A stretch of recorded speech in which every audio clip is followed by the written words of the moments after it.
she'll find the note I left hanging on her door. Glen Campbell passes away at the age of 81, and all morning long we've been discovering how much we truly love Glen Campbell's music. Talking to us, Stephen Hubbard, ABC News correspondent in Nashville. Good morning, Stephen.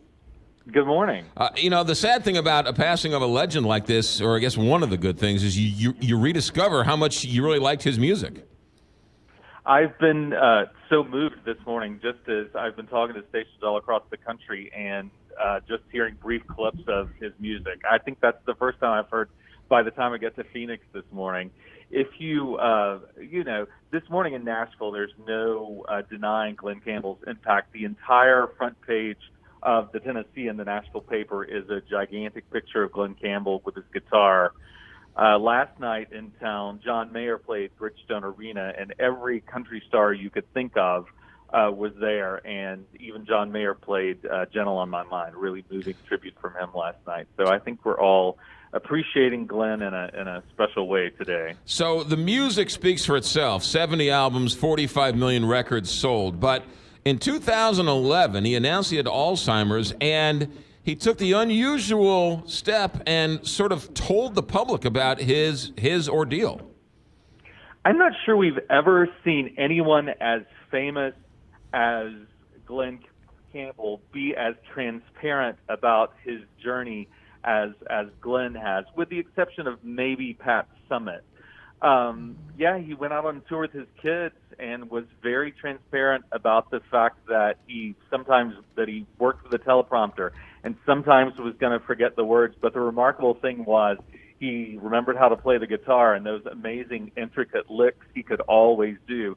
And in talking with his daughter, Kim, in the past few years, his daughter Ashley and his wife Kim, I gather that up until, it was only fairly recently, maybe in the past year, that he lost the ability to play the guitar. He was in a long-term care facility. Kim and Ashley and his other children would go see him frequently. He continued to play the guitar, sing with them in private, and from all accounts was very happy and well cared for in his final days. Wouldn't you think it's safe to say someone of his caliber, it's kind of hard to pinpoint. You don't want to just call him a country music star, because he also acted, and his music kind of crossed over too.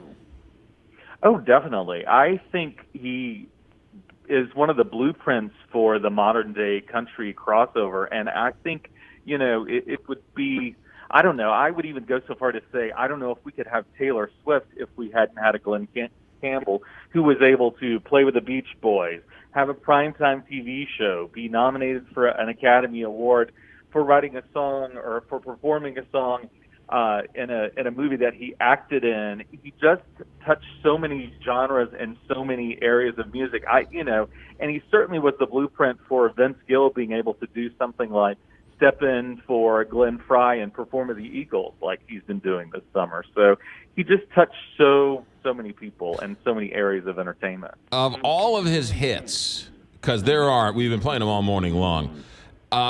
First time I heard Rhinestone Cowboy in years. I forgot how much I loved that song as a kid. That's got to be his signature song, right? I think so, but the power of his music is then you go down the discography and hear another one and you think, well, no, maybe it's that one. Mm-hmm. And then you hear the next one and you think, well, no, maybe it's that one. It's all those great Jimmy Webb songs, but I would agree with you ultimately. Rhinestone Cowboy probably is the one, if we only get one. If we only get one. Stephen Hubbard, ABC News. Well, I've downloaded more than one this morning, and I'm ashamed they weren't on my phone beforehand. Stephen Hubbard, ABC News correspondent in Nashville. Thanks, Stephen. Great to talk to you. 8:10, Big 550.